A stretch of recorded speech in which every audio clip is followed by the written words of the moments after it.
sings a lot in that old style. And in the churches, they would,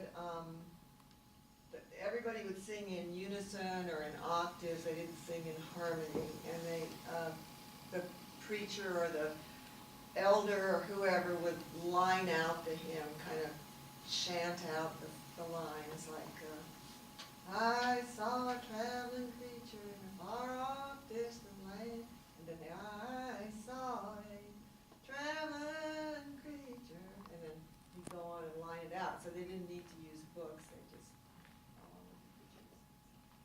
It's kind of one of the earliest kinds of singing, besides ballad singing, which it was also usually unaccompanied.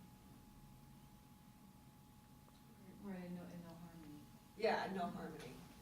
And you remember, they've all seen Sprout Wings and Fly. Okay. So you heard a little bit of the primitive Baptist style, and maybe you remember that Tommy Gerald always said the primitive Baptists had the best singers. Yeah. And you can see why. Yeah.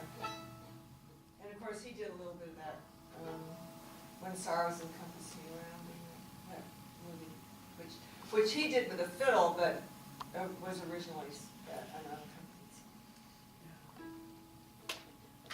Speaking of fiddle? Yeah. All right. Yeah. I'm going to play a tune that I learned from a recording of a man named Robert Sykes, who was from the Mount Airy area. I'm not sure. I always think of him as being from Fancy Gap, but I don't think he actually was. I don't think so. I think he was from around that area. I heard that he played the Fancy Gap dance a lot, so Yeah. that's kind of where people got to know him, was because he used to play the dance in Fancy Gap.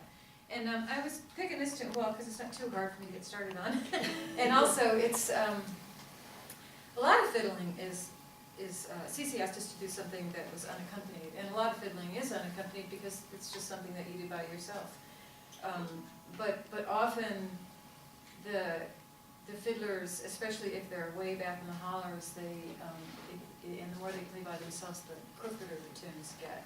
So they're not, if you have a guitar or a piano or something backing you up, then you tend to stay with the 4/4 rhythm or 3/4, whatever. It's just a normal rhythm. But if you're just playing by yourself, the tunes kind of work out and get a little bit crooked. So this one is that way. It sounds like a tune called Clinch Mountain Backstep, which is became a popular bluegrass tune. But this is Robert Sykes' version of it, and he calls it Sykes Serenade or Robert Serenade, and it's just a little bit crooked.